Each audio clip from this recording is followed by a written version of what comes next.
adolescência, adolescer, crescer pode ser doído. Pra gente falar aqui hoje sobre esse limite entre a dor, que é aceitável, natural, e quando ela começa a ser um transtorno, chamamos hoje a psicóloga Marcele Quirino. Ei, bem-vinda! Tão feliz de te ver aqui. E eu feliz de receber esse convite para falar de um tema tão importante e necessário, né, meninas? Isso aí! E aproveitando que a gente está no Setembro Amarelo, né? A gente vai começar já falando, já perguntando um negócio assim para dar aquele, né? Houve aumento de taxa de suicídio entre os jovens, adolescentes? O que você fala sobre isso? Bom, acho que quando a gente fala de saúde mental na infância, na adolescência, já é um tema difícil de se falar, porque é uma fase tão boa de se viver. Assim no senso comum, né? Assim na nossa época, na nossa geração. Porém, pós-pandemia, nós tivemos sim um aumento dessa faixa etária. Por quê? O isolamento social. O acesso à tecnologia e aquela questão dos jogos, dos eletrônicos e a dificuldade que isso leva, o isolamento leva à dificuldade da socialização. E quando eu tenho essa dificuldade, essa limitação de me socializar, o adolescente ele vai entrar nesse meio tecnológico, que é o universo dele, que é o universo dessa geração. É o quê? É o smartphone, são os jogos que você fala com milhares de pessoas online. Eu conheço gente do mundo inteiro que não está perto de mim. Então, eu consigo conhecer muitas pessoas, mas não lidar exatamente com as dificuldades das relações de aproximação interpessoal. Então, a gente começou a perceber, e aí são dados da OMS, são estudos realizados por grandes especialistas na área da saúde, onde a gente percebe, como na Coreia, no Japão, os índices também cresceram absurdamente, e hoje o Brasil é o 8º no ranking mundial de suicídio aí no nível global, não só voltados para crianças e adolescentes, mas jovens adultos também. E a gente não quer nunca estar nesse ranking, né? Queria estar lá no final. E aí você falando disso do isolamento, numa faixa etária que você quer ser aceito, que você quer estar no meio, que você quer pertencer, né? Que eu acho que a adolescência é sobre isso, né? É sobre essa sensação de pertencimento. E aí você tá ali na rede social, que tem muita gente, mas ao mesmo tempo um vazio. Você acha que esse é o buraco, assim? Essa é a questão do adolescente hoje em dia? Um grande vazio? É um dos fatores que interferem na saúde mental do adolescente. Porque quando você vai ver a construção, né, do adolescente, normalmente ele passa por crises normativas da idade. Nós tivemos as nossas crises da idade de querer estar nos grupos, de querer me sentir com uma aparência específica, mas antes a gente não tinha tanto esse bombardeio social e midiático de comparação. Então você vê, as pessoas hoje postam uma foto, mas elas tiraram 50. E outra coisa, a foto que vai ser postada, ela tá com filtro, é uma menina adolescente magra, é todo um padrão que se constrói dentro dessa realidade, desse universo da adolescência. E as crianças vão crescendo desta maneira. Você vê que as referências hoje, elas são referências diferentes, não são mais referências voltadas à novela, é o YouTube. É a menina que tem não sei quantos mil seguidores, ela dita leis e regras, e eu preciso ser assim. E hoje você também precisa estar num grupo físico. Eu estou em um grupo virtual. Porque eu acho que sem limite, né? Sem limite. Eu acho que o mais difícil hoje em dia é por mais que você não queira deixar o seu filho nesse contexto, é o que ele vive, né? Sim. Então, isso pra mim é o mais difícil, né? Não vou dar o celular pro meu filho aos 10 anos, mas o amiguinho ali tá com o celular aos 10 anos, entendeu? E aí, você não tá, o seu filho não tá, mas quando ele tá na casa do amigo, ele tá com o celular aos 10 anos. Então, é difícil, até pro pai e pra mãe, ter esse controle, né? Uhum. Ele meio que parece que ele sai daquele meio dele. Ele se sente um peixinho fora d'água. Sim. Porque como assim? Todo mundo tem celular e eu não tenho? Então, como que eu vou me falar com meus amigos, né? Como então, a gente tem que se adaptar a isso, né? Só tem relacionamento se tiver um eletrônico na mão. E isso que vocês estão falando é sobre se sentir pertencente no grupo. É verdade. Você tá vendo que é diferente. Poxa, todo mundo tem, eu não tenho. E outra coisa, o meu não é igual ao do outro. O meu é um Samsung, o meu é um iPhone, o meu é outro. Então, isso é se sentir pertencente também. Essa é a forma de eu disputar lugar, eu estar inserido dentro dessa sociedade tecnológica. Essa questão é muito interessante de pensar nisso, né? A área analógica, nós temos repertório emocional e psicológico do analógico, de apertar botão. Sim. Do orelhão. Se você for falar para um adolescente, ele não sabe o que é. Ele vai colocar no Google. Orelhão. Ficha de telefone. O telefone era assim, né? Nós temos essa memória analógica. O adolescente, a criança é o touch. As crianças, os bebês já vão na tela e já vão com os dedinhos assim, ó, para apertar. Então, tudo é muito acelerado. Você não tem tempo para nada. Eu quero agora, porque é a geração mais do que fast food. É a geração imediata, do imediatismo. E o que acontece? Eles não conseguem esperar. Não espera o anúncio, né? Propaganda. Eles pulam. As crianças falam assim, o filho de uma amiga fala assim, anúncio. Olha só, pula. Olha. É isso aí. Porque você não tem mais aquele tempo de você aguardar. E essa geração, isso está sendo muito embutido. Nós temos esse repertório anterior. Essa geração não tem esse repertório. Eles não têm essa história para contar. É essa vida que se vive hoje. E os pais têm que lugar, meninas? Que lugar tem esses pais? Esse lugar de dar o limite e de dar o limite saudável. É isso aí. E aí eu acho que vem um grande desafio, que foi esse que você falou, que eu achei perfeito, que é: a gente tem um repertório de uma vida analógica e de uma vida tecnológica. Nós somos essa geração que vivemos as duas. Porque, assim, os nossos pais estão na tecnologia, mas já tiveram uma certa dificuldade. Não, a gente tira a tecnologia de letra. Os nossos filhos e os adolescentes, hoje em dia, já entraram no touch. Como que você, como pai, consegue acolher essa dor? Porque a adolescência é sobre acolhimento, né? A gente tem que falar de aceitação, de acolher esse adolescente, de não menosprezar que eu quero o iPhone mais moderno e isso me dói não ter. E você, como pai, falar: cara, tudo bem, eu entendo que você queira, mas vamos falar do que é realmente necessário na vida? Porque você, como já viveu numa época que nem iPhone tinha, é muito fácil pra gente entrar num: que besteira, garoto! Que iPhone você tá pensando o que é da vida? E aquela dor que ele realmente está sentindo, você está diminuindo, porque você não viveu aquilo ali. Então, como que... Eu fico imaginando você, que lida com esses dois lados, né? O pai e a mãe, e o adolescente. Como conseguir explicar para esse pai, assim: vamos tentar, querido. Se colocar um pouquinho no lugar dele, vai ser difícil, porque você não viveu. Você não viveu essa era da comparação o tempo inteiro. Você não viveu essa era do nasceu com o celular na mão. Tá saindo da perereca da mãe lá, já com o iPhone na mão, clicando touch, que eles sabem, né? 6 meses que elas estão fazendo assim. Então, assim, eu fico imaginando como que isso deve ser um desafio para você. Você tenta chamar esse pai para essa realidade de: eu sei que para você é difícil porque você não teve isso, mas eu preciso que você entenda que para ele é assim. Importante naquele momento, ou ser ouvido. Quando vocês falam sobre pais, a gente... essa é o cerne de cuidar da criança e do adolescente. É a família. É o cuidador, é o formador. Quem faz parte do elo desta criança e deste adolescente? Isso é importante para mim como psicóloga. Por quê? Porque não é... estar com a família diz muito sobre a criança, sobre o adolescente. E eu vejo muito a superficialidade na relação com os filhos. Ai, meu Deus, chega, me dá E até quando eu arrepio. vou falar isso, verdade. a superficialidade está altamente ligado a não ser profundo. Porque o pai e a mãe trabalham tanto, tem que dar tanto, tem que fazer tanta coisa. Então, eu pego isso aqui e já comprei, e eu te dou. Isso aqui você não está entendendo, Marcelo. Eu comprei algo, é caro, proporcionei uma viagem. Não é sobre isso. E, às vezes, existe um sintoma no desejo de querer exacerbadamente alguma coisa. E quando você dá, aquilo ali não valeu de nada. É como se não fosse...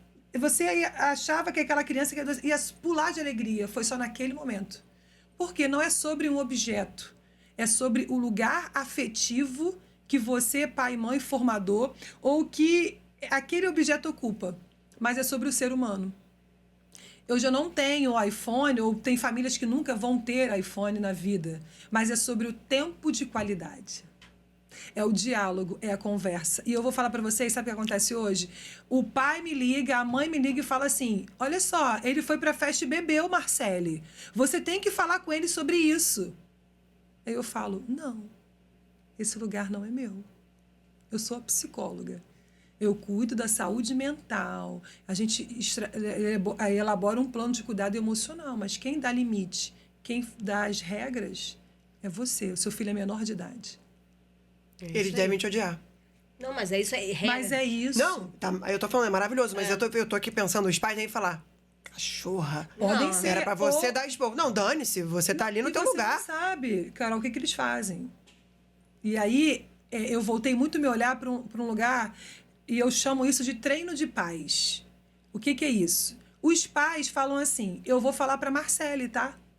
O que Ameaça, você né? fez? Ameaça. Eu vou ligar para ela agora. E como é que eu sei? Quem é que fala isso para mim? Os filhos. Eles estão comigo. Eles estão comigo. E eles falam: mamãe, você já está sabendo, né? Mamãe te contou. Eu nem estou sabendo o que está acontecendo. Mamãe não te contou porque ela falou que ia contar para você para não fazer mais. Então, o psicólogo, ele entra num lugar de total lei, Sim. de total regra, de total... Não, se você... E aí mudou, você tá vendo? Muda a configuração. O que é isso? É Sim. terceirizar cuidado.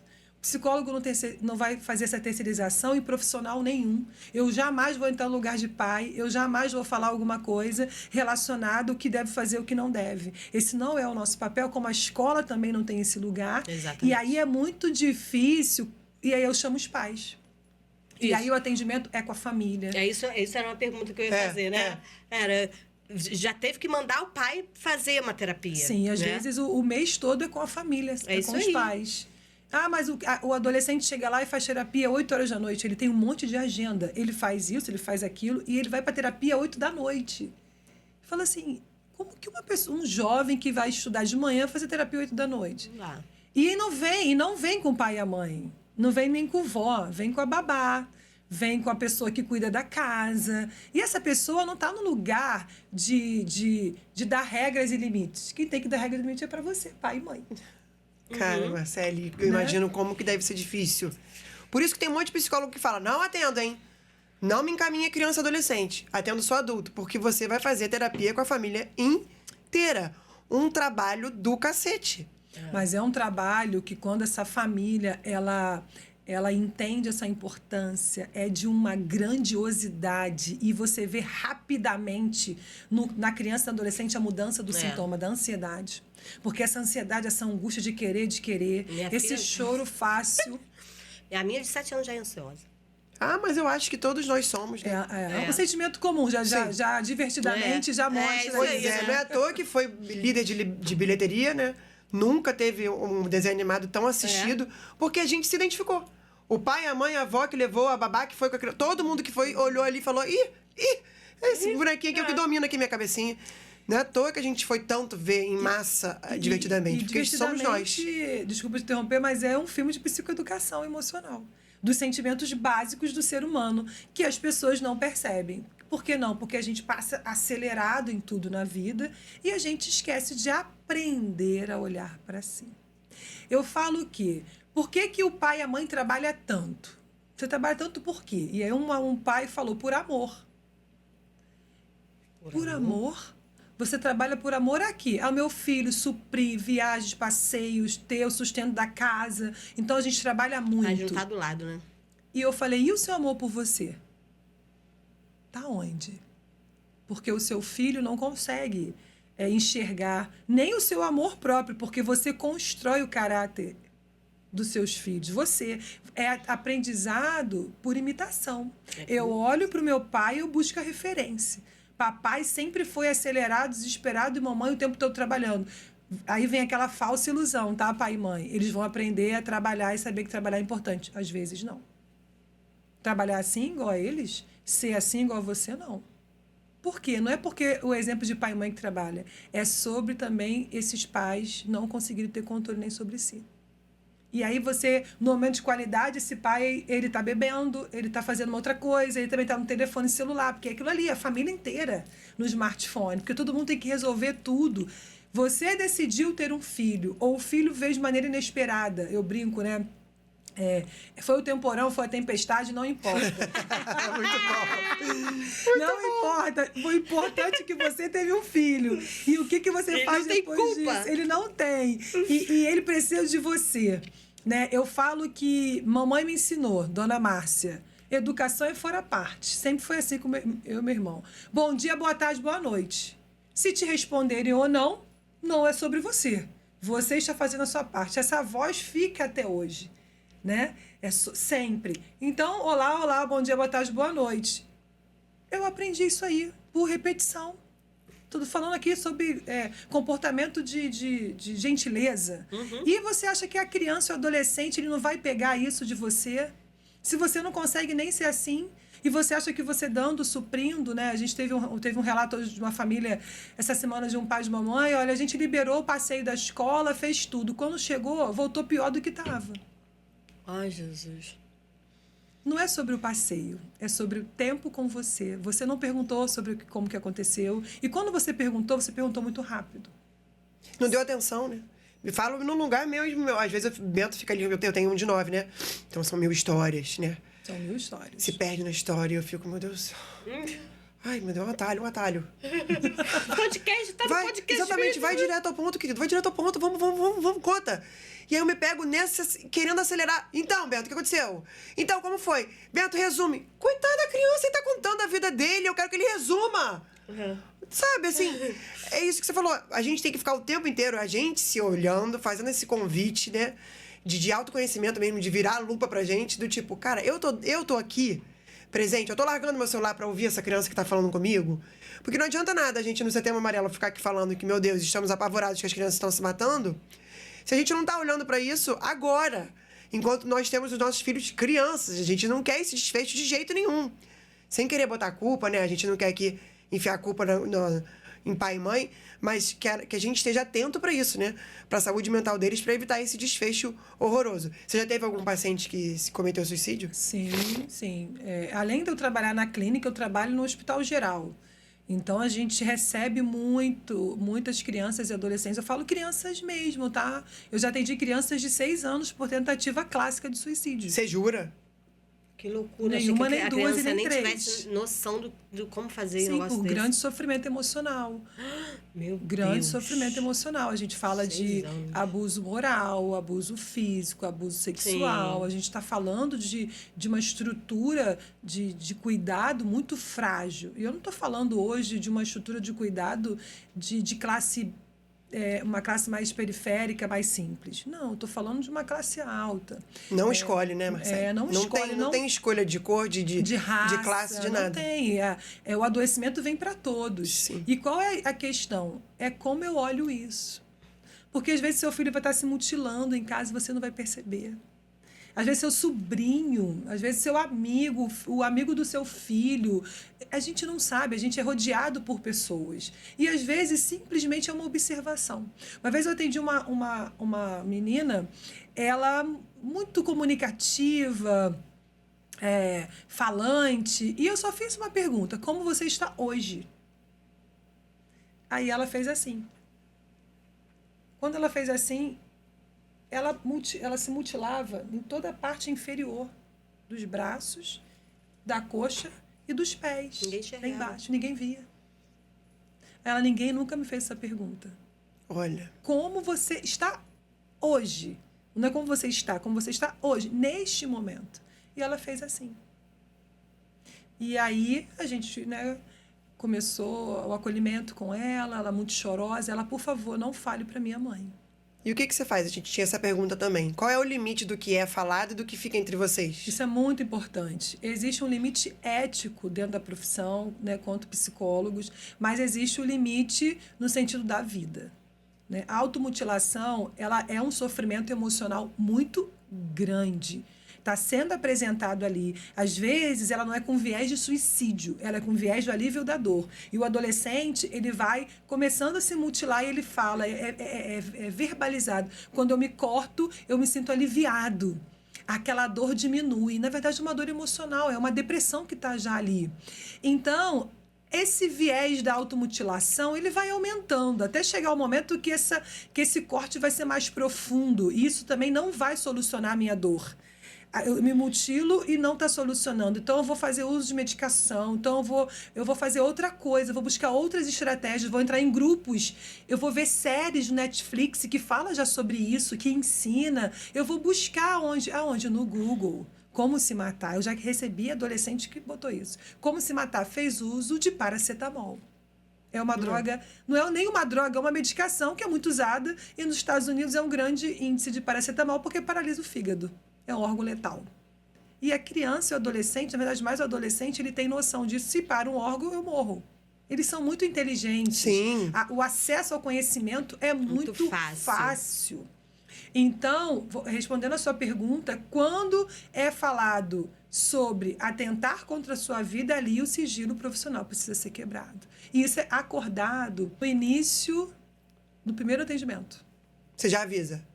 Se você, em algum momento, pensar em morrer... Não, ou se tiver alguma questão que for ligada à sua vida, uma questão que você sofreu, e o sigilo, ele não é sobre respeito. O sigilo não acontece porque é sobre a sua vida. Sim, não tem como, foi o que você falou. É um juramento, né? Isso com adulto e adolescente.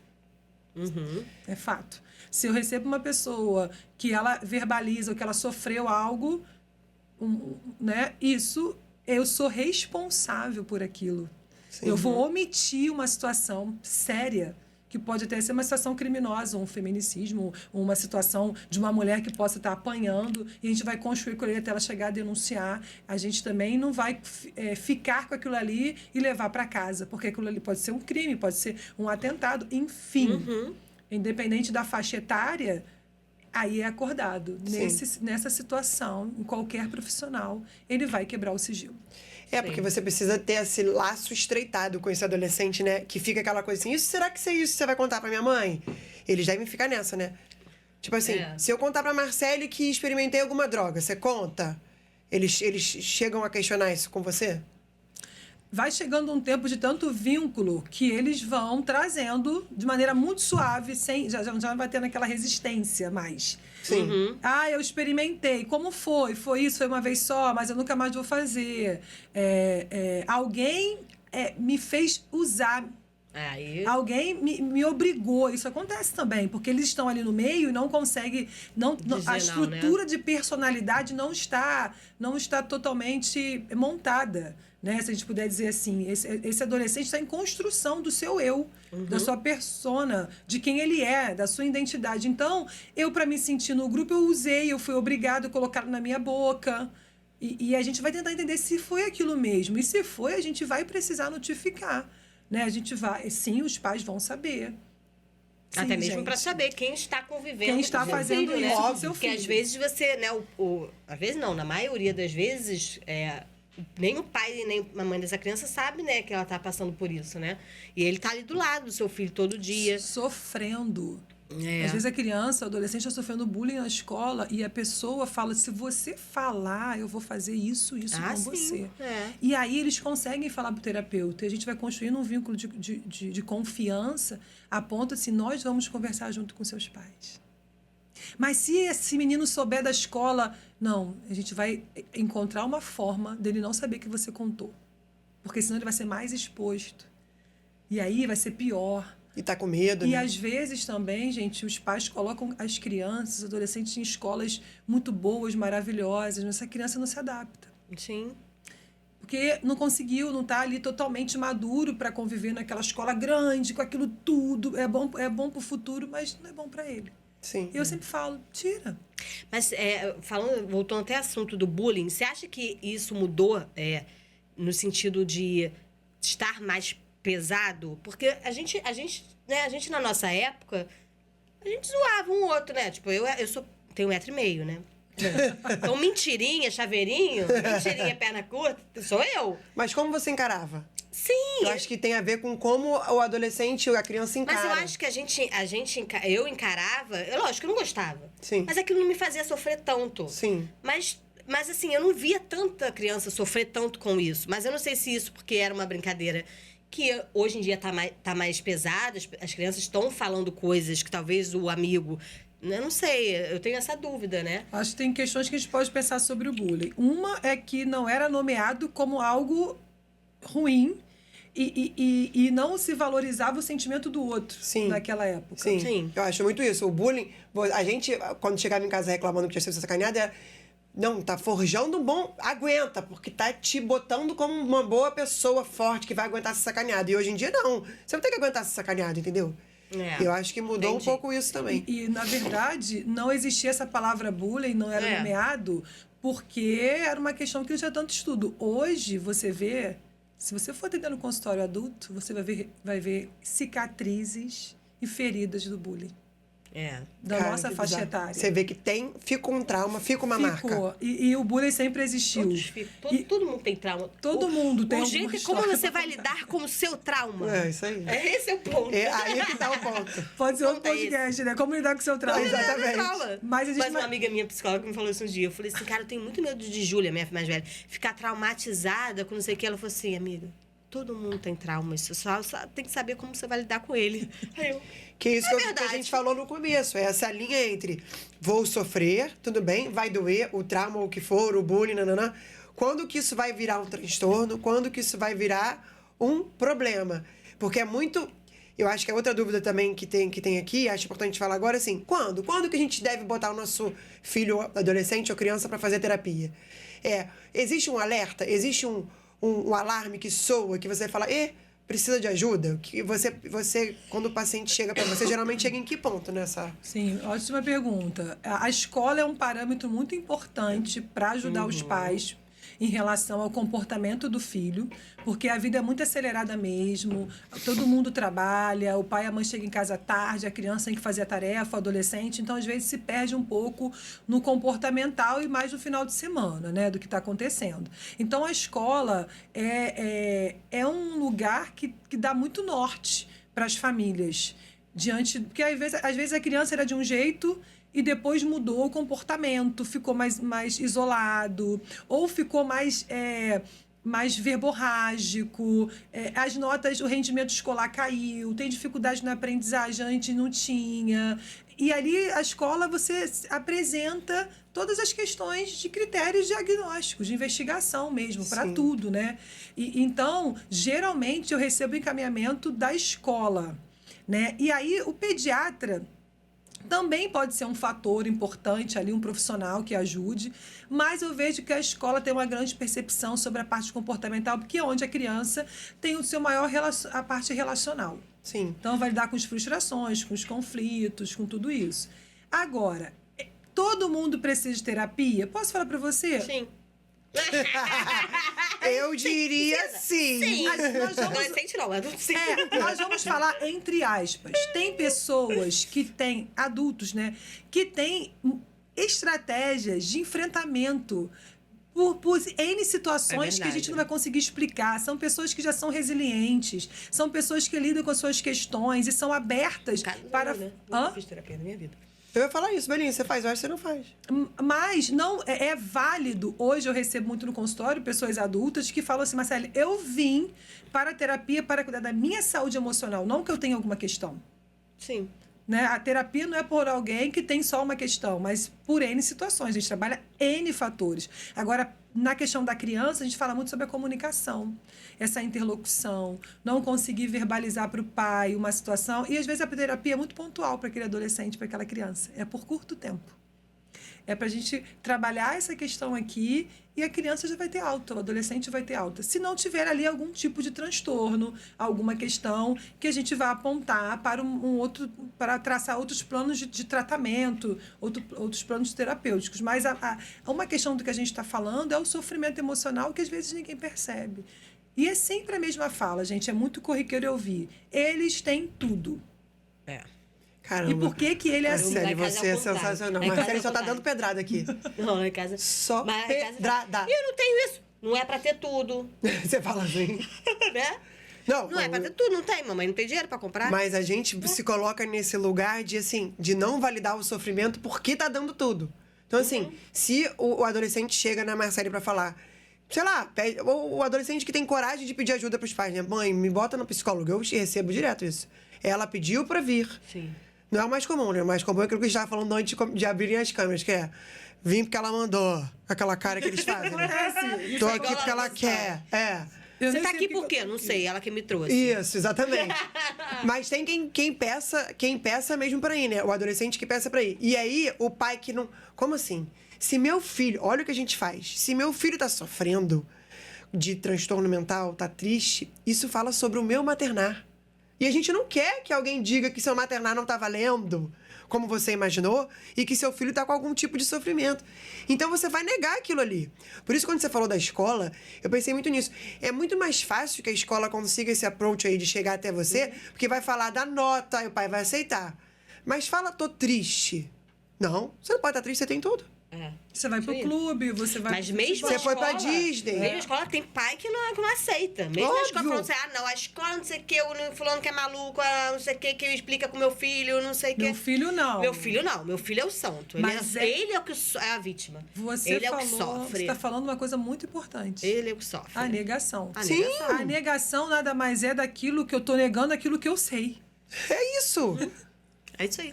Na verdade, ela nega aquilo que tá negando aquilo que está sendo visto. Então, não é uma negação. É uma dificuldade em lidar com as suas próprias questões. É botar embaixo do tapete. Só que o filho cresce. E eu tenho recebido cada vez mais adolescentes que pedem para fazer terapia. Eles querem fazer terapia. Porque eles sabem o caminho de ajuda. Isso é muito legal dessa geração. Muito legal. Isso é muito bacana, né? Eles sabem o que o psicólogo faz. E eles falam assim, ainda bem, mamãe saiu. Às vezes, o consultório lá tem várias portas, né? Hoje tem que ter. Eu já vi pai e mãe assim na porta. Querendo ouvir. Ó. Ai, sério, cara.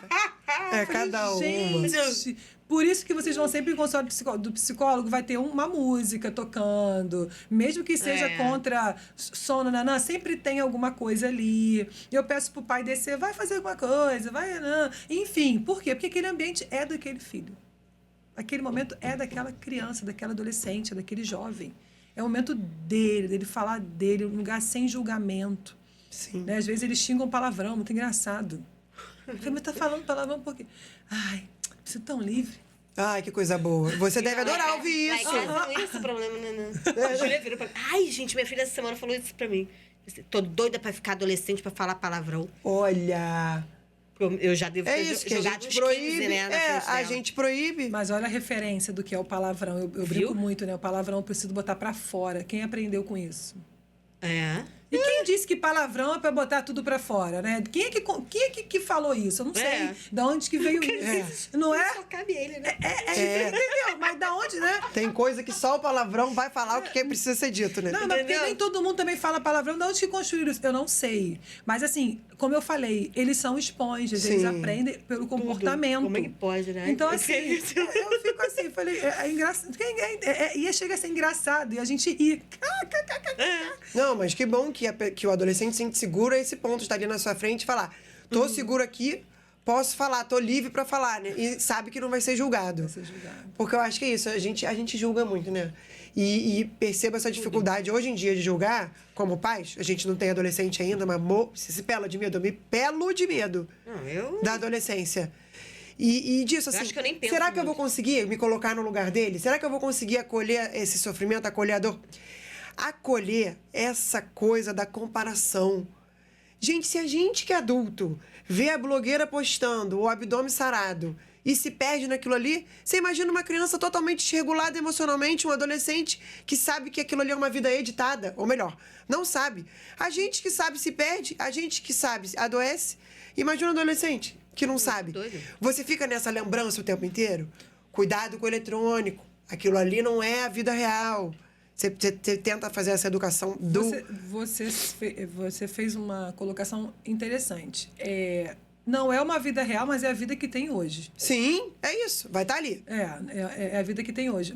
Porém, vamos lá, estamos falando para a família aqui, para todo mundo que tem alguém em casa, algum pequeno, algum em construção.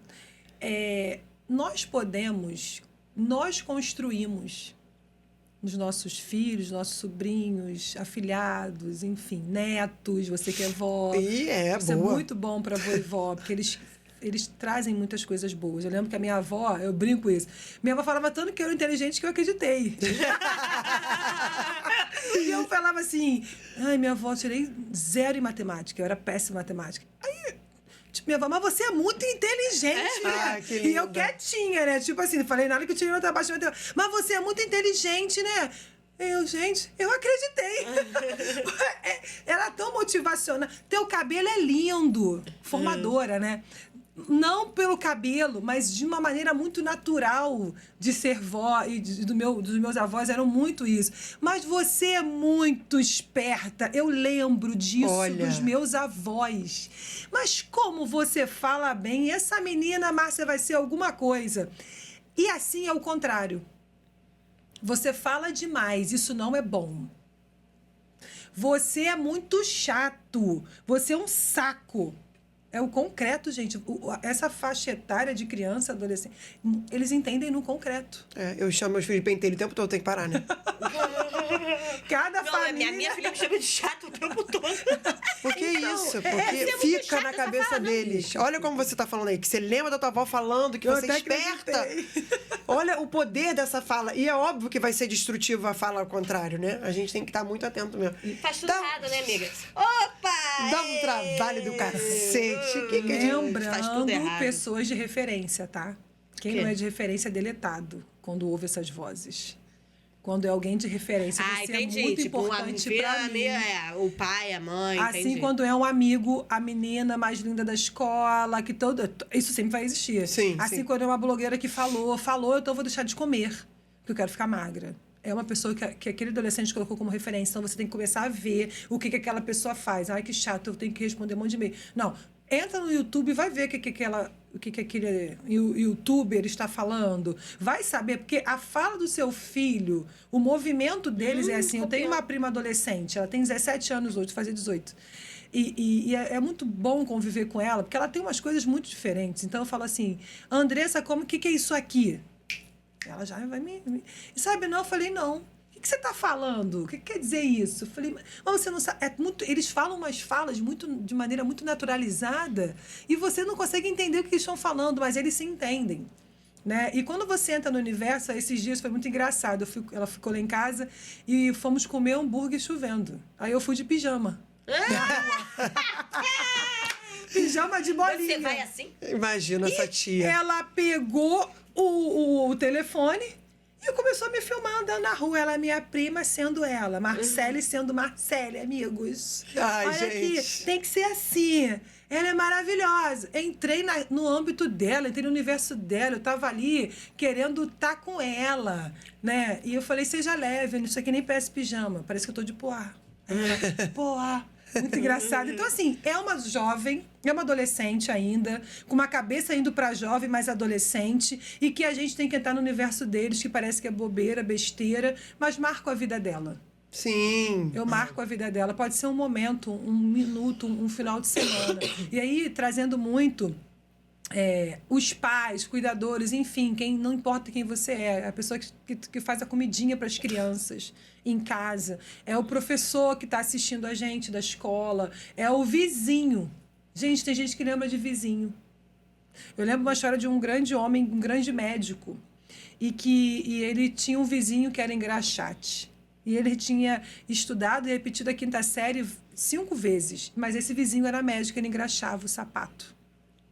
Esse vizinho foi a referência para ele. Olha. E esse vizinho falava, você pode estudar, você vai conseguir, você pode aqui, ó, engraxa meu sapato. Porque amanhã alguém vai estar engraxando o seu sapato e você vai conseguir ser assim também com essa pessoa. Então, às vezes, você não tem uma referência em casa, mas você tem alguém. O pai de um amigo é muito legal. É muito melhor do que você. Claro, sempre o pai é muito melhor. É muito mais legal do que eu. É muito mais legal. A minha filha ouve muito mais minha irmã do que eu. E a gente tem que sair desse lugar do ego de achar que isso é um problema, né? E pegar como o Marcele vai fazer, A referência. como profissional, como referência. Pede ajuda. Pô, me ajuda lá. Sim. Ih, ajuda. Não é que você vai terceirizar. Sim, mas é você- mais ajuda mesmo, foi o Mas que você é uma falou. ajuda, é uma pessoa que aquela Tem criança como gosta. exemplo, né? E é bom isso. É bom. Não é que você... Tem lugares que você não vai ter no seu filho, gente. Não, para com Então, isso, acho né, que a pergunta gente? dela- Não dá pra ser tudo. Não dá. Eu Tem tinha, uma tem. pergunta Tem, falando assim, sobre essa esse- linha tênue entre a gente ser... A nossa geração é super permissiva, né? A gente veio, acho que dessa mudança... A Luciana até falou isso, dessa mudança em pêndulo que a gente está vivendo, que a gente teve uma criação autoritária, cala a boca, eu mando aqui... Vou te beliscar, eu levarei o sapato. Tá beliscando, engole o choro, né? O engole o choro é um clássico da nossa geração. Engole o choro. E agora vem a gente tentando desconstruir isso aí, mas indo para um lado que eu acho perigoso, e eu sei que eu sou totalmente essa pessoa que é o mamãe tá aqui, eu te escuto, me desculpa. Eu peço desculpa pros meus filhos direto. Me desculpa, eu me descontrolei. Isso é bom, tudo bem. Mas eu acho que a gente tá indo pra um lado muito exagerado dessa permissividade, sabe?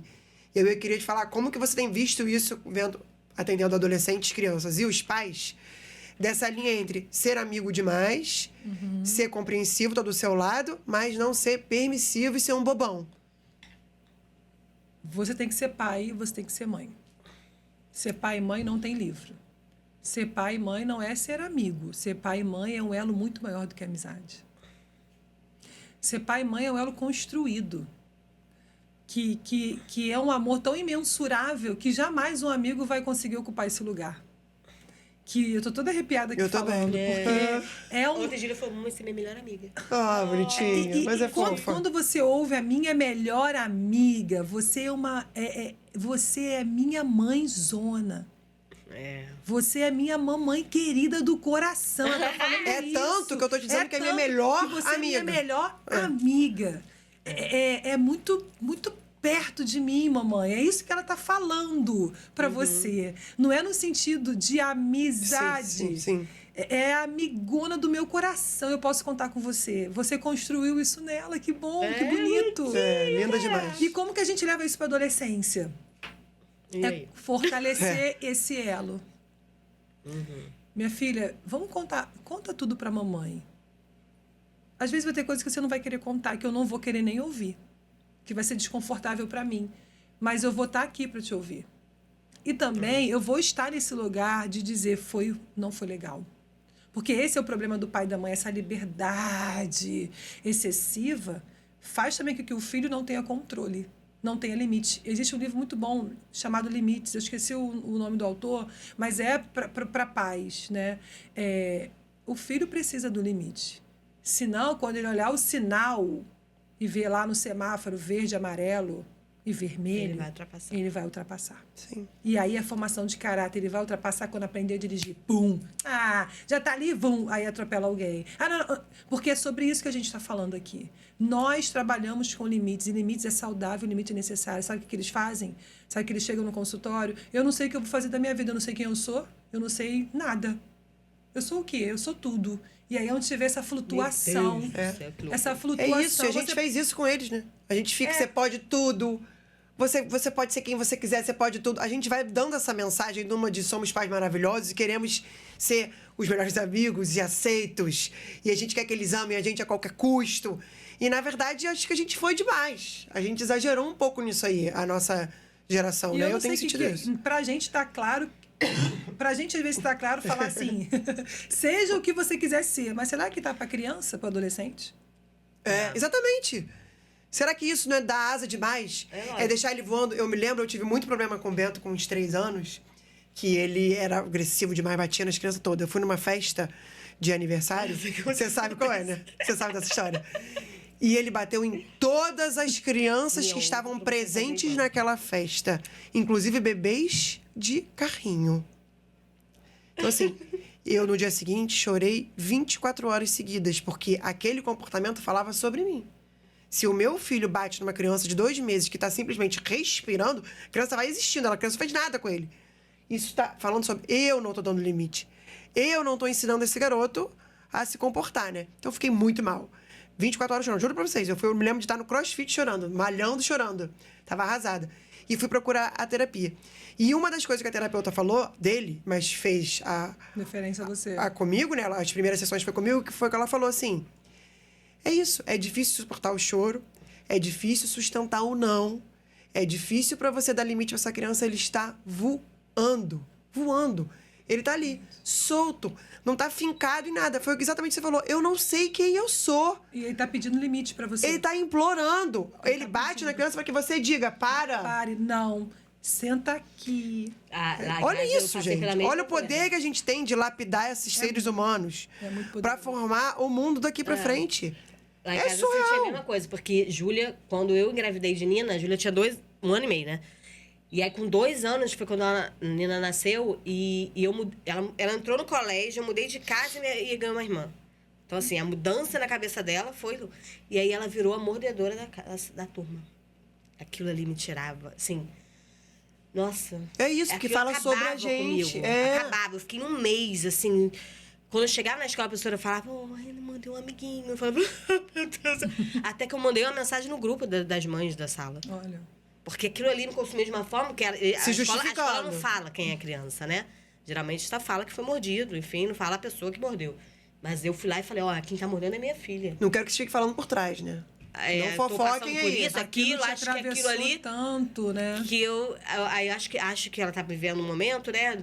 Da gravidez, e tá soltando o dente. Mas foi um momento. Passou, ela melhorou, e ótimo, graças a Deus. Mas aquilo me consumia de uma forma, assim, a gente que eu fica falava, muito gente, mal. muito mal. E estava Nossa. difícil para ela, assim como nós passamos por momentos difíceis, as crianças e os adolescentes também. Eles não têm essa total autonomia cognitiva, mental, de elaborar e falar tudo concreto, que a gente também não tem. É. A gente também não sabe eu no fazer consultório, eu tenho algumas doenças relacionadas à dermatologia que são muito relacionadas ao emocional, né? Então, às vezes chega é o dia a dia. Chega o adolescente com a mãe, né? Falando, olha, ele tá com muita caspa, tá com muito não sei o quê, não sei o quê. Aí, quando eu toco no assunto de que existem fatores externos, inclusive emocionais, relacionados...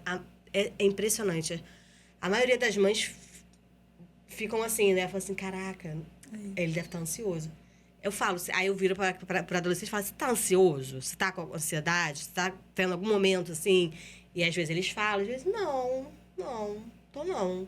Mas assim, é fato que tá, né? Às vezes ele não sabe nomear. Não sabe. Nomear, exatamente. É uma geração desconectada do sentimento, né? sentimento, Foi o que você falou, essa exatamente. superficialidade, que eu acho que foi esse termo que você usou, eu achei perfeito, que é isso. As relações são superficiais e a gente tem sido superficial com a gente mesmo, né? É. A dificuldade de aprofundar sentimento, a dificuldade de você olhar pra tentar ver o que é isso, que eu tô incomodado, não sei o que é. Que eu tô esquisito, que eu tô com o coração acelerado, E não aí sei o você que é. tá tendo uma crise de ansiedade e você tá achando que você tá acontecendo qualquer coisa. Sim. Você vai parar numa emergência. Não, você não tem nada. Isso é. Você tá... E aí, a crise de ansiedade, gente, não vem de uma hora para outra. Sim, tá construindo ali há Ela muito já tempo. tá ali há muito tempo. E você acha que um adolescente... Eu vou te dizer, o adolescente ele até consegue nomear. Porque eles vão lá e sabem os critérios. Isso tem alguma coisa errada Gente, comigo. Marcelo. Eu li isso aqui. Assim como eles falam, né? Eu vim aqui porque eu quis. Eu insisti tanto para minha mãe que minha mãe acabou me trazendo. Ah, porque eu tenho que pagar, porque eu tenho... aí uns chamam de tia, né? Tia, tem até essa coisa de pagar, mas eu vou ficar bom rapidinho. Eu já ouvi isso. Ai, gente, que loucura, né? Eu já ouvi isso. E no sentido de como essa criança também está totalmente inserido naquela casa, de como essa Sim. criança também entende a dificuldade do pai e da mãe, de como esse adolescente sabe, e às vezes o pai não sabe. E aí na devolutiva para os pais, eu trabalho com devolução de pais todo mês. E olha, ele está preocupado com a questão financeira de vocês. Mas a gente não fala, mas ele vê. Alguma coisa eu fico fala. imaginando quando chega essa devolutiva, deve ser um povo chapado no Rivotril, tendo crise de ansiedade antes de chegar na sessão. Como é que a devolutiva é escrita ou você chama para uma sessão? Chamam para sessão. E faz parte do pacote, eu tô falando isso porque eu acho que a gente precisa falar. Sim, Que as pessoas não sim. sabem como que se faz terapia. Paga por sessão. Quando os pais vão, é uma sessão. É uma sessão. Paga. O seu tempo é o seu trabalho, você vai cobrar. Porque tem gente que não pode pagar, não. Abre esse bolso pra terapia, meu povo. Abre esse bolso, pelo amor de Deus. É assim mesmo. E é sessão, né? É uma sessão com os pais, né? Hoje a gente também tem a oportunidade de fazer online, né? Devido a... Você gosta? Sim, o atendimento online funciona muito. Depois da pandemia, ele se solidificou. É onde você tem grandes resultados também. Agora, dentro de uma faixa etária muito pequenininho, eu já não trabalho online. O adolescente, para ele, é muito fácil online, porque ele já usa tecnologia. Sim. Então, eles têm essa abertura. Mas o presencial tem todo o seu traquejo diferenciado, mas o resultado do online é tanto quanto, tá? a gente vê esses ganhos também. Até porque você pode atender gente do mundo todo. É. Porém, algumas situações, o presencial, ele é fundamental. Agora, a devolutiva para os pais é fundamental. O profissional tem que trabalhar com devolutiva para o pai, devolutiva de escola, tá? Dependendo das situações. A gente tem que ir até a escola. A gente vai fazer um mapeamento na escola quando o problema está relacionado a essa questão do convívio escolar, conversa com os professores. Geralmente as escolas são super abertas porque eles têm muito conhecimento sobre isso. Mas estar com a família, a gente é tão rico. Às vezes a gente nem fala do filho. Eu acho. Eu me lembro de todas as devolutivas que eu tive de terapia de Bento. A terapia era muito mais sobre o meu comportamento, né? Do que sobre ele. Você ganha muita coisa. Quando a pediatra começa a falar, quando eu vejo a gente tá, né? Tá da gente, né? Na pediatra. É isso. É muito importante, né? Que bom. Tem psicólogo que não faz devolutiva com o pai? Psicólogo atendendo criança, adolescente? Eu acredito que não. Pelo amor de Deus. Se tivesse porque é fundamental. Sim. E é tão bacana porque você começa a ver que pai precisa ser leve com ele, pai precisa se perdoar. Você não é culpado e nem vai deixar de... Você vai errar. Teu pai errou com você, sua mãe errou e você continua amando eles, né? Foi aquilo que você falou. O que a gente vai fazer com esse trauma?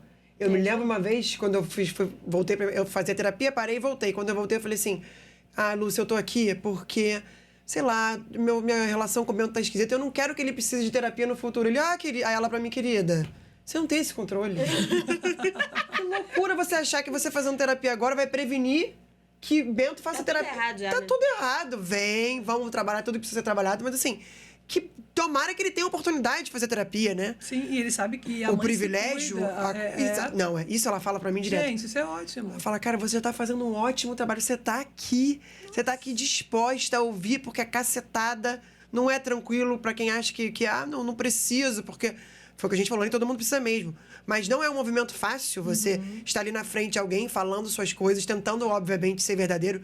Que é aquilo que a gente falou aqui antes também, né? Do adolescente que chega falando, aqui eu vou... Falar a verdade. Vou falar a verdade, né? Isso é muito interessante. Olha, fui para várias terapeutas, psicólogas, mas eu mentia. Mas dessa vez com você, eu vou falar a verdade. Eu vou falar a verdade. Aí eu brinco, né? Ainda bem que eu não tenho uma bola de cristal. E ainda bem que eu não adivinho pensamentos. Você tem que falar para mim. E é através da sua fala, daquilo que a gente vai fazer aqui, que a gente vai construir uma relação. Eu falo que a terapia é uma via de mão dupla. A gente vai percorrendo e a gente vai andando junto. E vai sendo assim. É a tia Marcele, é a Marcele. Aí é engraçado, né? Vai para adolescência, já para de chamar de tia. Marcele. Você percebe essa mudança? Eu percebo. Para quem quem é psicólogo e faz a terapia, é de saber... Porque, assim, por exemplo, a pessoa às vezes fala o seu lado, né? Por exemplo, da situação. Aí você tem que saber que aquele lado ali é a verdade ou é mentira? Mas sabe. Mas será que sabe mesmo? Lógico que Porque sabe. eu já ouvi tanta gente falar assim, minha psicóloga falou isso. Eu falei, cara, como é que a psicóloga falou um negócio desse? Não, tudo bem. Tem profissionais. O que a gente está falando é o seguinte, ela treinada, estudada, que treinou aquilo, sabe que tem a versão da pessoa, a versão da outra pessoa e a verdade. Mentira, não é verdade, mas sempre vai passar pelo todo. São três histórias e uma verdade. Exatamente, vai sempre isso. ter. Porque você imagina quando a gente trabalha em terapia de casal, que você ouve os dois. Isso aí. Eu também faço terapia de casal. E a gente tá no meio. Então, assim, ele fala o lado dele. Eu acho incrível, eu adoro. E da onde que veio o meu nicho com família? Por causa das crianças. E eu falei, não, eu tenho que me especializar em família, porque é tudo sobre eles. É tudo sobre as famílias. Exatamente. É onde começa, onde termina pior tudo. que a terapia de casal, você acha que tem que se fazer quando tá muito ruim ou quando tá onde fica ruim?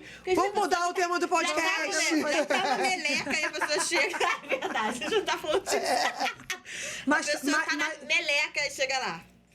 Mas geralmente vai no caos, vai. Só responde essa. Quando chega no caos. Geralmente chega no caos. Ninguém vai na vida boa. Na vida boa não vai. Tá transando a beça, feliz da vida. Vou pra terapia, dar uma passeada lá. Gastar um dinheirinho lá em Marcelo. Não vai? Não vai quando o bicho pega, gente. Vai quando é natural. Você já tá acostumada a pegar o pessoal já com... Eu vou me separar e a gente veio, porque eu falei pra ele, se não vier, eu vou me separar. Sim. Já peguei nesse ponto crucial, louco, e já peguei transando, fazendo isso tudo, porque nem tudo é sexo. O mundo, se tudo fosse sexo, o mundo estaria já mudamos casado. de assunto, né? A gente é demais. Mas da onde vêm os filhos? Das relações. Então, no Ontem eu final- falei pra Júlia, mãe, por que a Olivia veio então? Porque ela tá ouvindo eu falar pra um monte de gente que ela veio sem querer. Olha, que loucura! olha. Sinais de hoje. Você já não vai falar mais desta forma. Não vou nunca mais. Tudo bem que a Olivia não tá ouvindo isso, porque dizem que não pode nem falar isso na frente da criança, né? Assim, no sentido que ela pode se sentir rejeitada. Sim. Mas assim, Júlia está falando, mas então por que ela veio se você tá falando que não veio sem querer? Aí eu, a cegonha trouxe. Mentira! Aí ela, não existe cegonha pra trazer criança. Aí eu, Ela te falou? Aham. Sim. Aí eu falei assim, Júlia, como é que eu mudei de assunto? E aí, que você tava assistindo na TV? Sai pela Carrossel. tangente. Sai pela tangente. Mudei. Falei assim, mas Júlia, como que foi? Não, eu imagino que isso também deve ser um desespero Mas hoje em olha dia, que né? interessante, A sexualidade. né? A vida é como ela é. E de maneira espontânea, você falou, não, veio de repente, né? Veio, Sem querer. Sem querer. Veio sem querer. Uhum. É o concreto.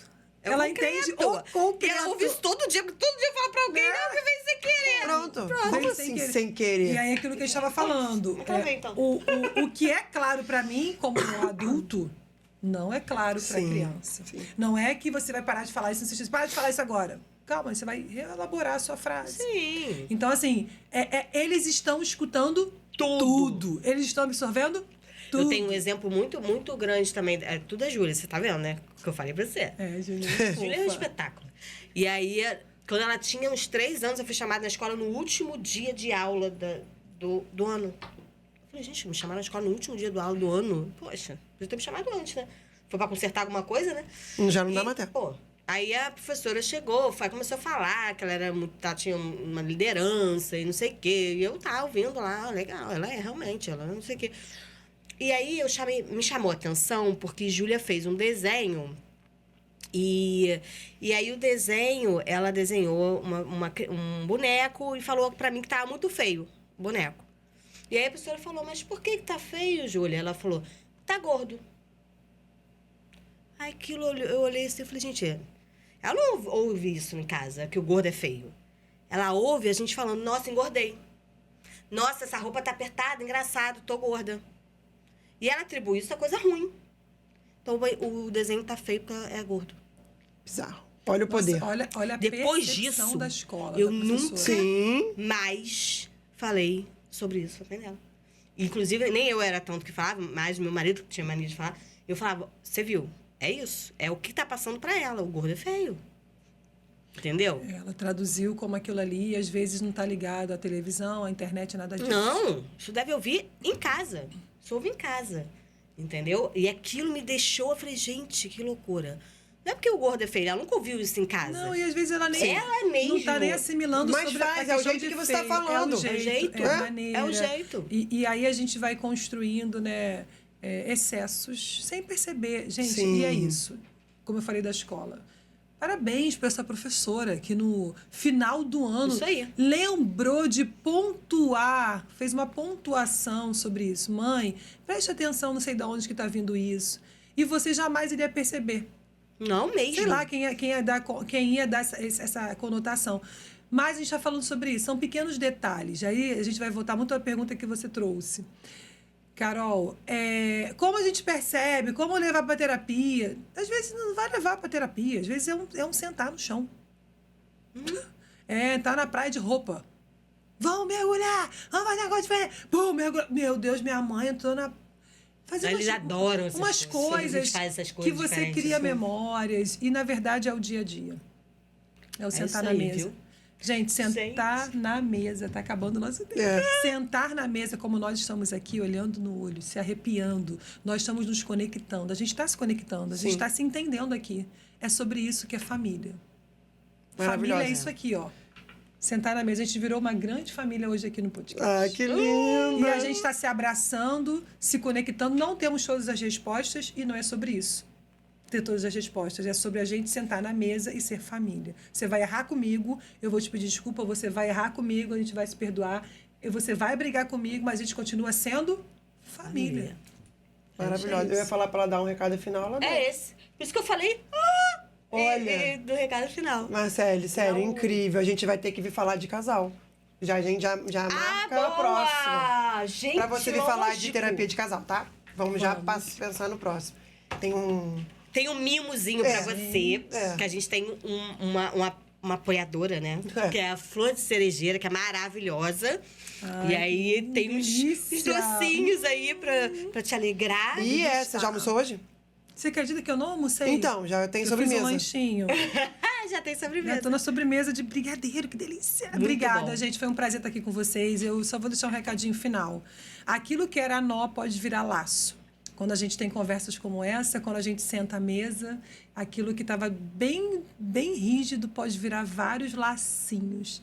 Assim como esse laço aqui, ó. Ah, que lindo. Cerejeira, desse bombom gostoso que a gente vai comer. E às vezes uma conversa difícil pode se tornar, que a gente começou agora e finalizou. Um mimo desse aqui que virá um grande laço e a gente reconstrói histórias. Viver é a melhor opção. Ah, que linda! Batendo bom. palma de pé, viver é a melhor Muito. opção. A gente tem motivo pra viver, a gente tem motivo pra se manter hoje minha vivo, filha, né? Ela foi pra Búzios. Que coisa linda. Minha sogra fez assim Emocionante. pra mim, ó, quando tava tentando casa. Eu não consigo fazer esse coração de jeito nenhum. Coraçãozinho coreano. Não consigo, não consegui consigo. fazer, mas não consigo fazer lá, não. Queria agradecer a MB Casa que faz esse estúdio parecer uma casa. Julinha também, obviamente, com bom gosto incrível, que escolhe Adorei essas esse peças. Lembrando que tem cupom de desconto pra você comprar o que você gostar daqui ou que tem lá. A loja é incrível. Isabelinha gostou dessa aqui? É. Né? Olha, gente, muito maravilhosa. Ela Não aguenta ela, não. Sou eu. Você vai lá comprar ela? É muito lindo, já. É muito lindo. Aproveitem o cupom de desconto, só chegar lá e falar do podcast, né? Podcast 10. E acertei, né? O medo de falar uma coisa errada.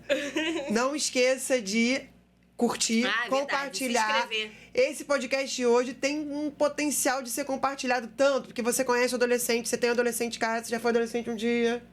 Você É lembrou isso da tua aí. mãe, do teu pai, sua tia, sua avó. Aquela Vai amiga mandando. que fala Pra todo escola, dia, no grupo adolescente, das mães. É, isso aí. No grupo das mães da escola. Bota no seu, vou botar também. Vó também. Obrigada, Obrigada, Marcele. viu, Marcelo? Beijão. Foi maravilhoso. Tchau.